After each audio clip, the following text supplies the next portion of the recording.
আমার এই হ্যান্ডশেকের কারণে যদি কেউ কষ্ট পেয়ে থাকে, এখন সবার তো একেকজনের চিন্তাটা একেকভাবে হতে পারে।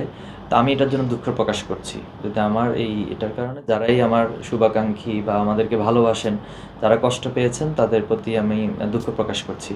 পাশাপাশি আমি একটু ব্যাখ্যা দিতে চাই। ওইদিন আসলে জামাত ইসলামের ইফতার প্রোগ্রাম ছিল। সেখানে আপনারা জানেন যে রাজনীতিবিদ, এরপর হচ্ছে বিভিন্ন ছাত্র সংগঠনের নেতৃবৃন্দ ছিল, বিশিষ্ট পেশাজীবী যারা সাংবাদিক থেকে শুরু করে সকল পেশাজীবীরা সেখানে ছিল। তা আমাদেরকেও সেখানে জামাত আমন্ত্রণ জানিয়েছিল, আমরাও সেখানে মূলত আমন্ত্রিত মেহমান হিসেবে গিয়েছি। তো যাওয়ার পর স্বাভাবিকভাবে একটা সামাজিক অনুষ্ঠানে সবাই সবার সাথে কৌশলাদি বিনিময় করেন।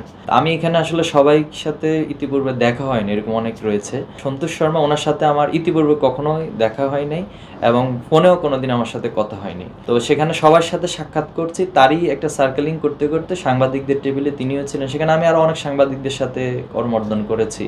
তো এ ধারায় তিনিও সেখানে দাঁড়িয়েছেন, দাঁড়িয়ে আমার সাথে হাত মিলিয়েছেন। স্বাভাবিকভাবে হচ্ছে এটা আমার সৌজন্যতার জায়গা থেকে আমি করমর্দন করা।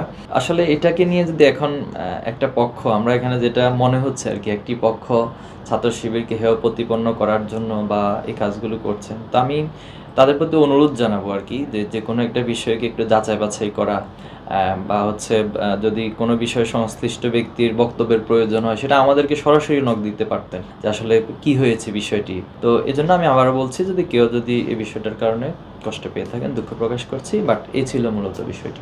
ওয়ালটন আবারও মিলিয়নিয়ার অফারে ওয়ালটন ফ্রিজ কিনে আপনিও হয়ে যেতে পারেন মিলিয়নিয়ার।